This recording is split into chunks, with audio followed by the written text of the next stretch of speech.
से होचंती साई जिज्ञासा बारिक फ्रॉम अनुगुल। साई आज तुम कौन ही के आछो? पंडिता सूर्यनारायण रथ समान को गेट कुन्नी नन्ना कौन परफॉर्म करचंती? हां wish you all the best. जय जय जगन्नाथ, जय जय जगन्नाथ, जय जय जगन्नाथ। देव देव जगन्नाथ प्रणतापि विनाशनम त्राहि मां पुण्डरीकाक्षं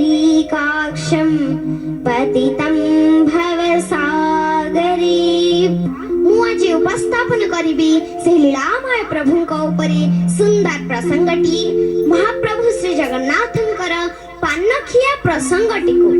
ଜକେଦାସ ନାମକ ଜଣେ ସାଧୁ ବାବା ଆସିଥାନ୍ତି ପୁରୀ। ମହାପ୍ରଭୁ ଶ୍ରୀ ଜଗନ୍ନାଥଙ୍କୁ ଦର୍ଶନ କରିବେ ଓ ନୀଳାଚଳ ଧାମରେ ରହି ସବୁଦିନ ମହାପ୍ରସାଦ ଖାଇବେ। କିନ୍ତୁ କିଛି ଦିନ ରହଣି ଭିତରେ ବାବାଙ୍କ ପାଖରୁ ସବୁ ପଇସା ସରିଗଲା। ବାବା ଉପାୟ ଶୂନ୍ୟ ହୋଇ ଗୁହାରି କଲେ, ହେ କାଳିଆ ସାନ୍ତ, ଏଠି ରହି ସବୁଦିନ ତ ଦର୍ଶନ କରି ମହାପ୍ରସାଦ ଖାଇବାକୁ ଭାରି ମନରେ, କିନ୍ତୁ ବିନା ପଇସାରେ ତ ପଣ୍ଡାମାନେ ମତେ କଣ ମହାପ୍ରସାଦ ଦେବେ? କିଛି ଗୋଟିଏ ଉପାୟ ଦିଅନ୍ତୁ ଠାକୁରେ। ସେ ତ ଭାବର ଠାକୁର, 14 ଭୁବନ 12 ଜାଣନ୍ତି। ପାନ ବ୍ୟବସାୟ ପାଇଁ ବାବାଙ୍କୁ ସ୍ୱପ୍ନରେ କହିଦେଇ ଗଲେ। ବାବା ସିଂହଦ୍ୱାର ନିକଟରେ ଛତା ଖଣ୍ଡିଏ ମାରିଲେ, ପାନ ଭଙ୍ଗା ବ୍ୟବସାୟଟି ଆରମ୍ଭ କଲେ। ଯାହା ଲାଭ ହେଲା ବାବା ସେଥିରେ ମହାପ୍ରସାଦ କିଣି ଖାଇଲେ। ପାନ ବ୍ୟବସାୟରେ ଭଲ ଲାଭ ହେଲା। ତେଣେ ମହାପ୍ରଭୁ ମନେ ମନେ ବିଚାର କଲେ, ଆରେ ବୁଦ୍ଧି ତ ବତେଇ ଦେଲି, ଜ୍ଞାନ ତ ଆସିଗଲା, ଭଲ ପାନ ବେପାର ହେଉଛି, କାହିଁ କେବେ ମତେ ପାନ ଖଣ୍ଡେ ତ ଦେଉନି। ମହାପ୍ରଭୁଙ୍କର ପାନ ଖାଇବାକୁ ଭାରି ଇଚ୍ଛା ହେଲା। କହିଲେ ତାଠୁ ହିଁ ପାନ ଖାଇବି। ବଡ଼ ଭାଇ ବଳଭଦ୍ରଙ୍କୁ ଡାକି ବାଳକ ବେଶରେ ଚାଲିଲେ ପାନ ଖାଇବାକୁ। ବାବାଙ୍କୁ ପାନ ମାଗିଲେ। ବାବା କହିଲେ, ଛୋଟ ପିଲାମାନେ ପାନ ଖାଆନ୍ତିନି, ପୋଡ଼ା ପାନ ଖାଇଲେ ମୁଣ୍ଡ ବୁଲାଇବ। ପିଲାମାନେ କହିଲେ, ପାନରେ ଚନ୍ଦନ ଲଗାଇ ଗୁଆ ଦେଇ ଆମକୁ ପାନ ଦିଅ। ସେହିପରି ବାବା ପାନକୁ ବନେଇ ଦେଲେ।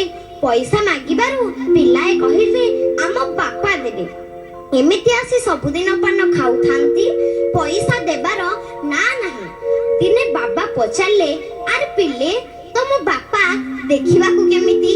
ପିଲାଏ କହିଲେ, ଆମ ବାପା ଆସିଲେ ନୁହଁ, ଆଗରେ ବାଜା ବାଜୁଥିବ, ହାତୀ ଉପରେ ବସିଥିବେ, ଚାମର ବିଞ୍ଛା ଯାଉଥିବ, ଛତି ଲୋକମାନେ ଧରିଥିବେ। ତା ପରଦିନ ପୁଣି ପିଲାମାନେ ପାନ ଖାଇବାକୁ ଆସିଲେ। ବାବା କହିଲେ, ଆରେ ପିଲେ, କୁଆଡେ ଯିବ? ଆଜି ବୁଦ୍ଧି ଶିଖେଇଦେବି। ପିଲାମାନଙ୍କ ଦେହରେ ପଡିଥିବା ଗାମୁଛାକୁ ବନ୍ଧା ରଖି ବାବା ପାନ ଦେଇ ବିଦାୟ କରିଦେଲେ। ମଧ୍ୟାହ୍ନ ଧୂପ ବେଳେ ଭୋଗ ମଣ୍ଡପରେ ପୂଜା ଆରମ୍ଭ ହେଲା। ଠାକୁରଙ୍କୁ ଚଳୁରେ ଦେଖିଲା ବେଳକୁ ଦେହରେ ଶ୍ରୀଗୀତବିନ୍ଦ ଲେଖାଥିବା ଖଣ୍ଡୁଆ ପାଟ ଉତ୍ତରୀୟ ନାହିଁ। ଉତ୍ତରୀୟ ନଥିଲେ ଠାକୁରେ ଭୋଗ ଗ୍ରହଣ କରନ୍ତି ନାହିଁ। ସମ୍ବାଦ ପାଇ ରାଜା ଆସୁଛନ୍ତି ହାତୀ ଉପରେ ପାଟ ପଟୁଆରରେ। ଦୂରରୁ ବାବା ଦେଖୁଥାନ୍ତି, ଯେଉଁ 2 ଜଣ ପିଲା ମୋଠୁ ନିତି ପାନ ଖାଆନ୍ତି, ସେମାନଙ୍କ କହିବା ଅନୁସାରେ ଏଇ ତ ବୋଧେ ତାଙ୍କ ବାପା। ଆଉ ରାଜା ହାତୀ ଉପରୁ ଓହ୍ଲାଇ ମନ୍ଦିରକୁ ଯିବା ବେଳେ ବାବା ରାଜାଙ୍କ ବାଟ ଓଗାଳିଲେ। କହିଲେ, ତୁମ ପୁଅ ଦୁହେଁ ସବୁଦିନ ମୋଠୁ ବାକିରେ ପାନ ଖାଉଛନ୍ତି। ରାଜା ଆଶ୍ଚର୍ଯ୍ୟ ହୋଇଗଲେ। କହିଲେ, ସେମାନେ ଦେଖିବାକୁ କେମିତି? ତାଙ୍କର କଣ ପ୍ରମାଣ ରଖିଛ ଦେଖାଅ। ବାବା କହୁଛନ୍ତି, ଜଣେ ଦେଖିବାକୁ କଳା, ଆଉ ଜଣେ ଦେଖିବାକୁ ଗୋରା। ଦେଖୁନାହାନ୍ତି, ମୁଁ ତୁମ 2 ପୁଅଙ୍କ ଗାମୁଛାକୁ ବନ୍ଧା ରଖିଛି। ରାଜା ଦେଖୁଥାନ୍ତି ମହାପ୍ରଭୁଙ୍କର ଶ୍ରୀଗୀତବିନ୍ଦ ଲେଖାଥିବା ଖଣ୍ଡୁଆ ପାଟ ଉତ୍ତରୀୟ। ରାଜା ଦେଖି କାନ୍ଦି ପକାଇଲେ। କହିଲେ, କେତେ କେତେ ମୁନି ଋଷି ଯୁଗ ଯୁଗ ତପସ୍ୟା କରି ଯାହାଙ୍କ ଦର୍ଶନ ପାଇ ପାରୁନାହାନ୍ତି, ତମେ କେତେ ତପ କରିଥିଲ? ସ୍ୱୟଂ ପ୍ରଭୁ ଜଗନ୍ନାଥ ଓ ଭାଇ ବଳଭଦ୍ରଙ୍କୁ ତମେ ପାନ ଭାଙ୍ଗି ଦେଉଛ। ରାଜା ସଙ୍ଗେ ସଙ୍ଗେ କହିଲେ, କୁହ ତୁମର କେତେ ଟଙ୍କା, ମୁଁ ଦେବି। ବାବା କହିଲେ, ଆଜ୍ଞା ଦିଅନ୍ତୁ ମଣିମା, ମୁଁ ଯେମିତି ସାରା ଜୀବନ ପ୍ରଭୁଙ୍କ ପାଇଁ ପାନ ଭାଙ୍ଗିବି, ଏଇଠି ରହି ମହାପ୍ରସାଦ ଖାଇବି। ରାଜା ସେଇଠି ଘରଟିଏ କରିଦେଲେ। ଯେହେତୁ ବାବାଜୀ ଛତା ଧରି ପାନ ବିକୁଥିଲେ, ତାଙ୍କ ଘରକୁ ବଡ଼ ଛତା ମଠ ବୋଲି କୁହାଗଲା। ଆଉ ସେହି ଦିନ ଠାରୁ ତାଙ୍କ ବଂଶଜମାନେ ମହାପ୍ରଭୁ ଶ୍ରୀ ଜଗନ୍ନାଥଙ୍କୁ ପାନ ଭାଙ୍ଗି ଦେଉଛନ୍ତି। ସତରେ ହେ ଲୀଳାମୟ ଠାକୁର, ତୁମ ଲୀଳା ବଡ଼ ଅବର୍ଣ୍ଣନୀୟ। जय जगन्नाथ स्वामी नयन पथगामी भव तुमी भव तुमी भव तुमी। साई बहुत बहुत बढ़िया परफॉर्मेंस निश्चिंत आम जजेस मान को भल लगी पचारि शरण भाई श्री जगन्नाथ भावर ठाकुर तथ्यर ठाकुर नुह आ तम पाखरे भाव अछि जो भावरे तमे कहिलो आम लोम टांकुरी उठुतला थैंक यू सर तेणु तमे जेतिकी भावर कथा कहिछ से भाव पाखरे मो मुंड नई जाउची बा महाप्रभु को प्रार्थना करूची साई जिज्ञासा भली 100 पिला ओडिसा को देई दियंतु ओडिसा रे समस्त तुंडरे सूर्य नारायण रथ शर्मा शब्द रे जय जय जगन्नाथ सुबिव सारा ओडिसा जगन्नाथमय हब यशस्विनी हो आगु जा साई भगवान तुमको आहुरी ऊर्ध्व को नियंतु किंतु एबे समय हे जाईची रिजल्ट रो हां जानिबा आगे किंतु तमे एका नहे तमरो अन्य साथी मानको भी हमें डाकिबा मंच को दर्शक बंधु साई मो सहित मंच रे अछंती अनुरोध करिबे हमर अन्य 5 जण प्रतियोगी को मो सहित मंच ऊपर जॉइन करिवा पाई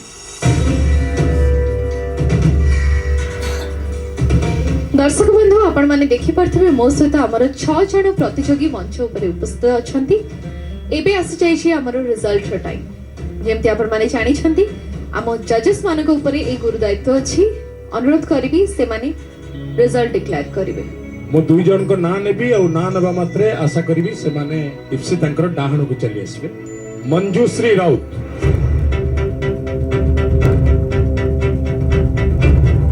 द्वितीय बनस्मिता राणा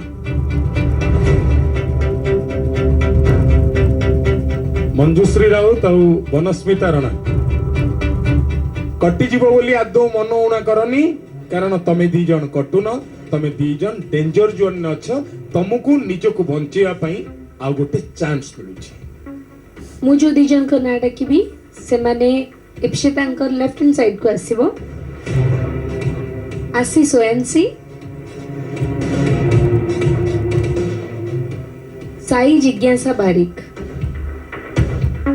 मेनी मेनी कांग्रेचुलेशंस तमे दी जण आम सहित फिनाले को जाउछ तम मानको पई आहुरी कठोर परीक्षा आउ जो दी जण सेठी रही गले ऑल द बेस्ट दर्शक बंधु एथि सहित सरी जाइछि आजिर ए अध्याय